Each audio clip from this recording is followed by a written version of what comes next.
Bueno, aparte, vuelvo y digo para Santiago contra ahorita, aparte de esta clase que estamos haciendo acá en vivo, les voy a subir otro videito que también se llama El Renacimiento, donde ustedes lo van a ver para complementar una información que pues no les alcanzo yo a dar acá, ¿listo? El video que subo aparte dura 5 minutos nada más. Entonces vamos a empezar a hablar de el Renacimiento, muchachos. El Renacimiento es un periodo histórico que se da en Europa, nace como tal en el siglo, a finales del siglo XIV, estamos hablando del 1300, ¿cierto? Ya empieza como tal en el 1400 y en el 1500 a desarrollarse.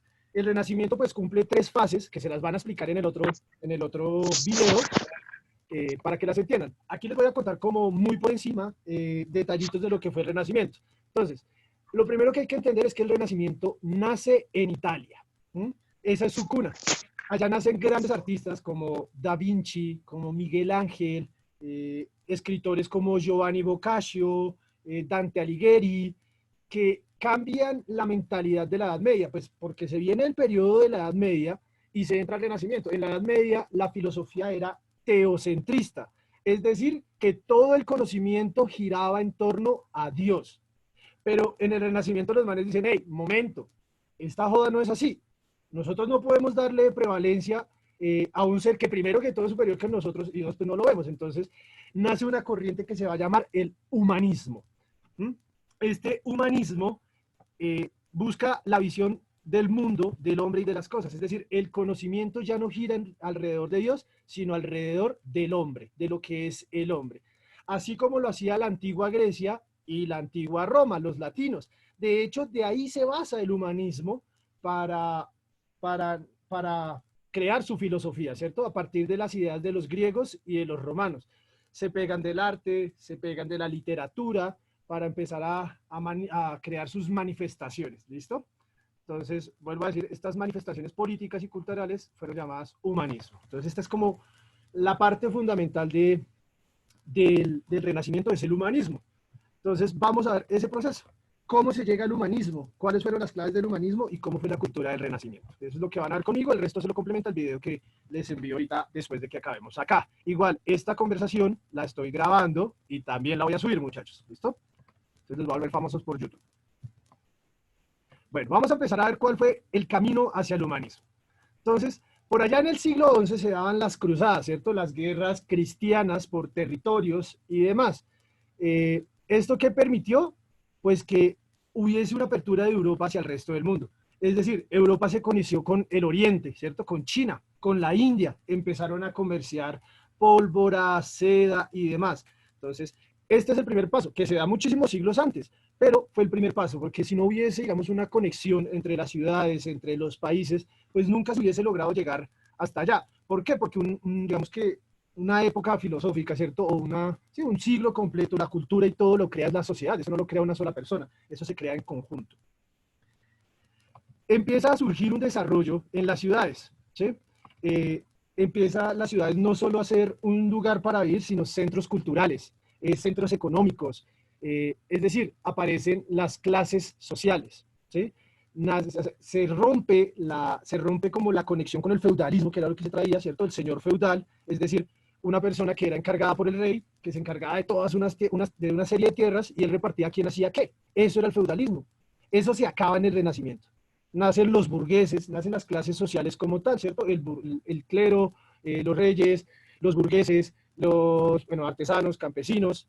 Y ahí, bueno, abro un paréntesis, hay que tener en cuenta que cuando se da el Renacimiento también se da el descubrimiento de América. Entonces, esto también va a afectar muchísimo lo que es el Renacimiento, porque pues nacen más clases sociales, hay otras culturas que se van anexando. Pues como les decía, bueno, entre las nuevas clases sociales pues nace la burguesía, que acumula en este periodo inmensas fortunas de capital. ¿Por qué? Porque nace el concepto del libre comercio. Eso no existía antes. ¿Qué es el libre comercio? Que yo soy dueño de este cultivo, por ejemplo, y puedo negociarlo con cualquier persona del mundo, ¿ya? Eso es lo que se llamaría el libre comercio. Pero esto es acaparado por la burguesía en esa época. Que sí lo Pero una pregunta. ¿Quién, Ricardo, pregunte? O sea que también en ese tiempo la burguesía tenía como su... Era la... ¿Tenía qué, León? ¿Tenía qué? ¿Tenía qué? Ole. ¿Tenían conexión con el rey y la reina o era No, la ellos misma rendían cosa? tributo. La burguesía rendía tributo, obviamente, a los reyes, ¿cierto? ¿Qué es rendir tributo? Lo que nosotros llamaríamos hoy en día pagar impuestos y demás, ¿cierto? Ellos tenían que pagarle a los reyes una cierta cantidad como de dinero y materias primas por lo que producían, por lo que hacían. Pero ya no era lo mismo que en el feudalismo, que en realidad cuando existía el feudalismo el único dueño de todo era el rey. En el caso de la burguesía no, ya los burgueses pueden tener su propiedad privada. O sea, ese tema de la propiedad privada se lo inventan los burgueses. ¿Sí? El hecho de decir, Ah, ok. esta Coca-Cola es mía porque yo la compré con mi plata. Esto es propiedad privada, ¿sí? Y ese concepto se lo crea la burguesía. ¿Listo? Ah, ok, listo. Ajá. Bueno, ¿cuáles fueron las claves para llegar entonces al humanismo? Bueno, dos principales, la moral y la literatura. Por un lado, la moral, porque como les decía, los filósofos humanistas se pusieron a pensar y dijeron, oiga, ¿cómo Dios? Bueno, listo, sí, Dios es el centro del universo, pero no puede ser el centro de nuestros conocimientos porque pues Dios es un ser supremo. En cambio, nosotros los humanos hasta ahora nos estamos descubriendo. Por eso en ese periodo del humanismo se dedican a redescubrir al hombre. Por eso en este periodo, digamos, vemos la obra como el David de Miguel Ángel, ¿cierto? Que es un hombre que es una, bueno, yo creo que lo han visto, la escultura que está encuerado, pues está desnudo el tipo, ¿cierto? Que muestra lo que es la belleza del cuerpo. El arte que se empieza a generar en esa época es así, es un arte muy bello, muy lindo. Si ustedes ven, todas las personas que aparecen tienen una calidad de detalles en la pintura muy perfectas. Digamos, la última cena, que es como uno de los cuadros más famosos de Da Vinci. Si ustedes se dan cuenta, en ese cuadro ninguno es feo, todos son perfectos, ¿sí? Entonces, eso es como un rasgo al que se le atribuye al humanismo, ¿cierto? El valorar lo que somos como seres humanos. Y el otro lado, pues, es la dimensión literaria. Pues para, digamos, para ampliar ese conocimiento y que toda Europa al final lograra ser renacentista, pues se hizo a través de la literatura, ¿cierto? Los escritores se encargan a través de las historias, de los tipos de textos que hacen, pues de transmitir como estos ideales, ¿listo? Como les decía, el humanismo tiene como génesis los ideales de los griegos y de los romanos, ¿cierto? De ser grandes ciudades o de o sea, hacer crecer su continente, pero no solo en lo económico, sino en lo cultural, en lo humanístico, en lo literario, en lo filosófico. Entonces, de hecho, la palabra humanismo deriva del término latino, es decir, del término romano humanitas, que, bueno, se refiere como al modelo que tenían los romanos de los valores. O sea, era la forma en la que ellos transmitían los valores en esa época, los romanos, muchísimo tiempo atrás. Bueno, en el siglo XV pues, se recupera ese concepto humanitas, se crea el concepto humanismo y, pues, como les decía, los intelectuales pues intentan buscar ese redescubrimiento del ser humano, ¿sí? De ir a mirar quiénes somos y por qué estamos acá, en pensar el ser, en filosofar de qué es la vida, qué es la muerte, qué es el amor, no sé, la juventud, bueno, tantos conceptos que nacen de filosofía. Bueno, se toma conciencia del tiempo y aquí en el Renacimiento es donde nace la historia. Aquí por decirlo así, los intelectuales dijeron, oiga, nosotros no estamos dándole verdadera importancia a lo que están haciendo nuestros antepasados. No podemos dejar morir ese conocimiento. Entonces, los humanistas empiezan a recopilar como toda la historia de la humanidad. Ellos son los primeros que se preocupan en decir, oiga, no podemos dejar perder la historia de lo que hemos hecho. Buena o mala, pero es historia. Tenemos que rescatarla, ¿listo? Entonces, eso de tener historia hoy en día, pues se lo debemos a este tema del Renacimiento. Se crea un nuevo concepto de persona. ¿Cómo así? Si ustedes recuerdan, en algún momento yo les comentaba que en la Edad Media la principal preocupación de las personas no era lo físico, sino era su alma, su espíritu, el llegar puros pues, al cielo, ¿cierto? Para poder llegar al cielo, pues usted tenía que tener un espíritu puro y demás. Esa vaina se cambia. Ellos dicen, no, eso es mentira. O bueno, no es mentira, pero pues es que no sabemos qué pasa después de la muerte. Entonces empieza a crear un nuevo concepto de persona. Entonces, basados en qué? En lo humano, en que lo que me afecta y me duele a mí también le puede doler al otro, en la confianza, en la responsabilidad de las acciones. Es decir, aquí nace lo que llamaríamos la convivencia, ¿cierto? El pensar en el otro, el ponerse en los zapatos de los demás, ¿cierto? Y pues se sitúa al ser humano como el eje del mundo. Es decir, que el mundo gira alrededor del ser humano. A esta vaina se le llamó antropocentrismo o humanismo. Ustedes lo pueden llamar de las dos formas. Pero pues las más correctas son pues antropocentrismo, al hombre como el centro del universo, y teocentrismo, que es Dios como centro del universo o del mundo. Profe, una pregunta. Pregunta. ¿Martín Lutero aparece acá o es más adelante?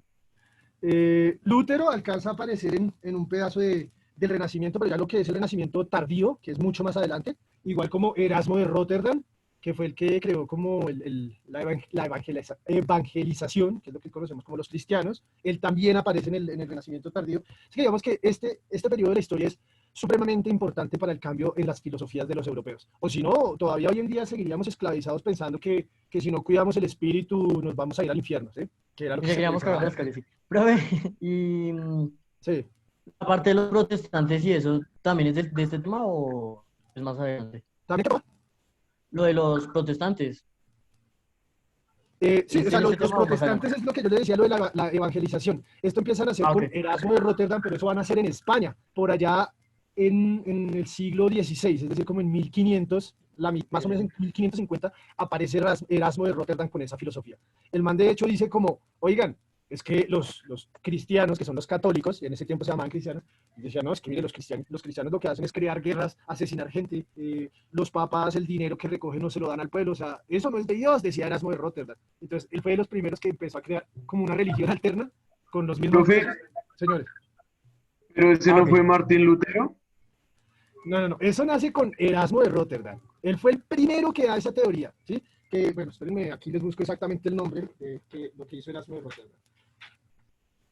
Eso se llamaba el erasmismo, ¿sí? Y hablaba de la pureza evangélica, criticando la corrupción de la iglesia cristiana, o sea, los católicos. Él es el primero que nace con ese tema así fuerte. Y de hecho, en manera española le tocó más duro porque pues, España era el que más católico era de todos. Entonces, obviamente, pues ya después está Lutero y otros filósofos que empiezan a exponer y a ampliar estas ideas, ¿listo? Pero siempre hay alguien Ok. que empieza a hablar de esos temas, ¿listo? Ah, ok. Bueno, muy bien. Bueno, el humanismo se caracteriza por buscar el cambio frente a la época en que surge, ¿cierto? Vuelvo y digo, porque se tenían unas costumbres muy retraídas, como digamos también el tema de la higiene. Como la gente cuidaba su espíritu, pues no cuidaba su aspecto, su salud, ¿sí? Pues, corporal y demás. Entonces, eso fue uno de los principales cambios que hubo con el Renacimiento, el valorarse. Es decir, oiga, no, venga, o sea, yo tengo que cuidar mi cuerpo, ¿sí? Tengo que sacarme la muela que está allá, porque si no, esto me va a causar problemas más adelante, ¿sí? Sacarse ese chip y ponerse el chip del Renacimiento, mejor dicho. Bueno, se cambiaban los paradigmas teocentristas. Obviamente, Europa siguió siendo muy católico, muy, pero ya digamos que Dios pasa a ese plano astral de decir es el que está arriba, el que todo lo ve, pero como humanos tenemos el libre albedrío de ser y de actuar. Asimismo, bueno, el humanismo permite como esa autonomía, ¿cierto? De que usted sea responsable de su propia vida y de sus decisiones. Para eso nace un nuevo concepto, la razón. Porque antes, quien decía cómo uno debía comportarse o demás, ¿era qué? Espera un segundo. Allá. Era la iglesia la que le decía a uno cómo debía comportarse. Debes hacer esto. No, en el humanismo se dice, hey, si usted quiere saber qué es bueno y qué es malo, use su razón, use el pensamiento, ¿listo? Bueno, ¿qué más les comento? Bueno, y ahora la cultura del Renacimiento, ya para cerrar, muchachos, como para que hagamos un poquito más. Entonces, bueno, el Renacimiento supone una nueva visión del mundo y de las personas. Entonces, ¿qué características especiales tiene? El redescubrimiento de lo clásico, es decir, se vuelve a valorar todo el trabajo de literatura que hicieron los griegos, como la Ilíada, la Odisea, todas esas cosas se empiezan a rescatar. Se empieza a rescatar de los romanos, por ejemplo, la forma en la que hacían política, el Senado, bueno, la filosofía, todos esos temas empiezan a recuperarse, es decir, redescubrir lo clásico. Es como desenterrar eso del pasado. Lo segundo, pues una revaloración del ser humano, de su inteligencia y de su cuerpo. Es decir, darle el lugar al humano que se merece. Decir, oiga, no, mire, nosotros somos humanos y somos una especie, una raza particular, tenemos inteligencia, debemos cuidar nuestro cuerpo, así como hacían los griegos ejercitaban su mente y su cuerpo. La mayoría de los griegos eran matemáticos, filósofos, astrólogos y hacían deportes, toda la vez. O sea, de hecho los griegos crearon los Juegos Olímpicos, o sea, hacían toda la vez. Ellos entendían que el humano se vuelve, por decirlo así, perfecto, entre comillas, teniendo y ejercitando a la par eso, su inteligencia, su cerebro y su cuerpo. Eso es muy importante en el Renacimiento. Bueno, vamos a ver como un ejemplo de 3 países, cómo le fue con el tema pues, del Renacimiento. Entonces, Francia acoge muy favorablemente esta cultura humanista, se propicia el estudio de textos grecolatinos y el interés por la lengua. Entonces se empieza a rescatar como ese latín que ya está muerto, que hoy en día lo conocemos como lengua muerta, pero aún hay personas que lo saben hablar. Solo que no hay un país donde hablen latín, ¿sí? Por eso se llama lengua muerta. Esto mismo hizo Francia.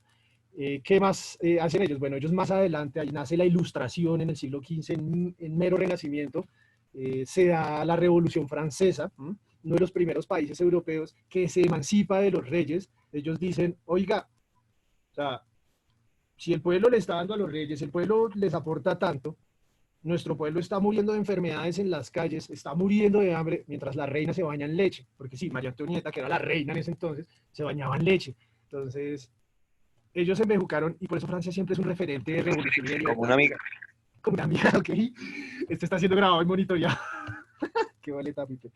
Pero bueno, No, es que ella se hace baños de leche con matas para las malas energías. Por eso digo. claro, con ruda y todas esas cosas. Claro. Sí, eso, en diciembre. Listo. Eso. Entonces, pues los franceses ahí se armaron su revolución, decapitaron a los reyes e instauraron la democracia. Ellos fueron, ellos fueron los primeros que pues instauraron la democracia como tal, que empezaron a tomar eso y crearon los derechos del hombre, no los derechos humanos, sino los del hombre, que tenemos que entender que las mujeres y los esclavos y demás fueron segregados durante muchísimo tiempo, o sea, más o menos por hasta 1600, más de hecho, 1800 puedo decir, inclusive. Bueno, en Inglaterra lo principal que influenció el Renacimiento fue la literatura, en especial la poesía. ¿Por qué? Porque los poetas italianos influyeron muchísimo y de hecho crearon el soneto, que es un tipo de poema, eso fue creado por los italianos, y esto empieza como a influenciar mucho en los escritores ingleses. También aparecen grandes dramaturgos en esa época, ¿listo? Es decir, ¿Qué es un dramaturgo? Qué pena la pregunta. Señor. ¿Qué es un dramaturgo? No me Un acuerdo. dramaturgo es una persona que escribe guiones de teatro o escribe textos para ser representados ante un público, ¿listo? Así se le llama que escribe teatro, el dramaturgo. O sea, es decir, Shakespeare era un dramaturgo, Ok. A ver. ¿listo? Y Alemania, bueno, vive los ecos de la reforma de Lutero, ya que ustedes han hablado de Lutero, ¿cierto? Así que, digamos que la influencia de los modelos italianos para los alemanes fue casi inexistente. Aquí hago un paréntesis, lo que pasa es que Alemania en la mayoría, de hecho, de los procesos, o pues, sí, de los siglos, de todos estos, del Renacimiento, del oscurantismo, bueno, del barroco y todo esto, Alemania casi nunca está metida ahí. Ellos siempre eran muy aparte de todo lo que sucede como con la península ibérica y la mayoría de países que vienen de Roma. Los alemanes, que eran como muy parcos a eso, pero igualmente también tienen muchísimos aportes dentro de lo que fue filosofía y eso, pero desde su propia postura. Hasta ahí tenemos preguntas, dudas, inquietudes. No. Bueno, perfecto, muchachos. Eso era, bueno, por último, aquí quería mostrarles, este es un pedacito que fue hecho por Giovanni Pico de la Mirandola, con acento italiano y toda la vaina. Se llama Discurso sobre la dignidad del hombre. Esto es un texto que nace por allá en el Renacimiento. Alguien que lo quiera leer, por favor.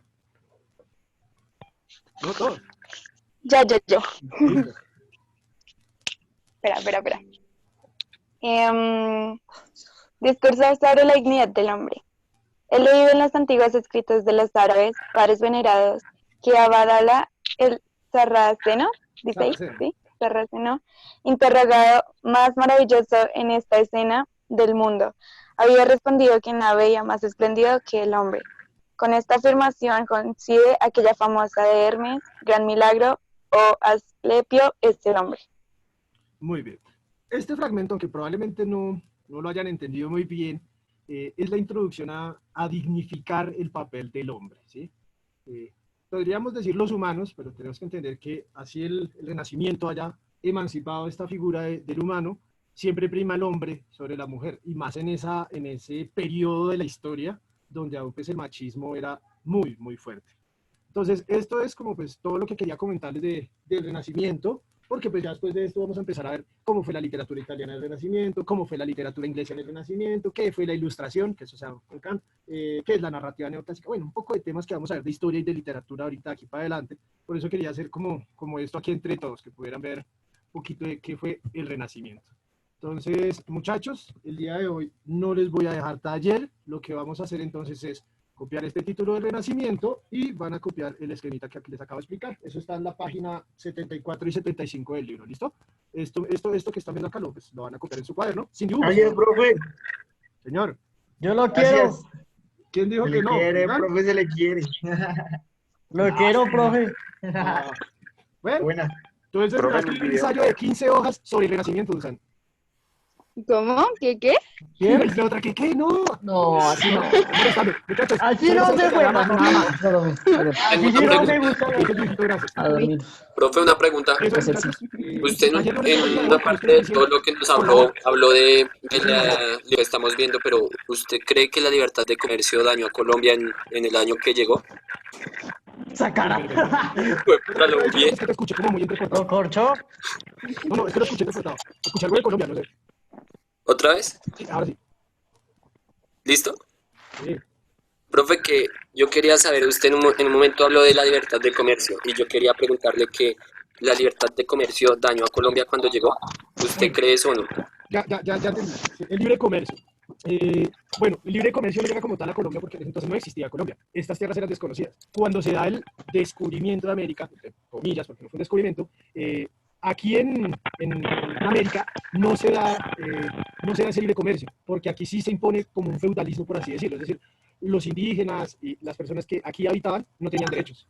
¿Sí? O sea, esto se dio en Europa porque era allá en Europa. En Nueva Granada, que era como se llamaba esta tierra, cuando Nueva Granada se da cuenta de eso, es por allá hacia 1700, casi 1800, que es cuando los criollos, que eran hijos de españoles, podían viajar a estudiar a Europa. Ahí es cuando personas como Antonio Nariño dicen, oiga, están metiendo los dedos a la boca, mire que existe una vaina que se llama los derechos del hombre. Y entonces empieza a ver como ese proceso de la campaña libertadora. Pero antes de eso aquí no existía libre comercio. Digamos que el libre comercio dentro de todo sí puede ayudar a un país. Deje de acercar, es que... Carlos no se da cuenta. El libre comercio tiene su pro y sus contras. ¿Qué cosas positivas tiene? Pues que te permite comerciar libremente con cualquier persona y con cualquier producto que sea legal, ¿cierto? Pero la parte negativa es que es parte del sistema capitalista y el capitalismo genera pobreza, genera miseria. Entonces tiene cosas buenas y tiene cosas malas, ¿listo? Listo, profe, gracias. Bueno, muchachos, eso era todo por hoy. No sé si tengan alguna otra pregunta, alguna otra cosa que les solucione. Claro, Santiago. Pobrecito Santiago.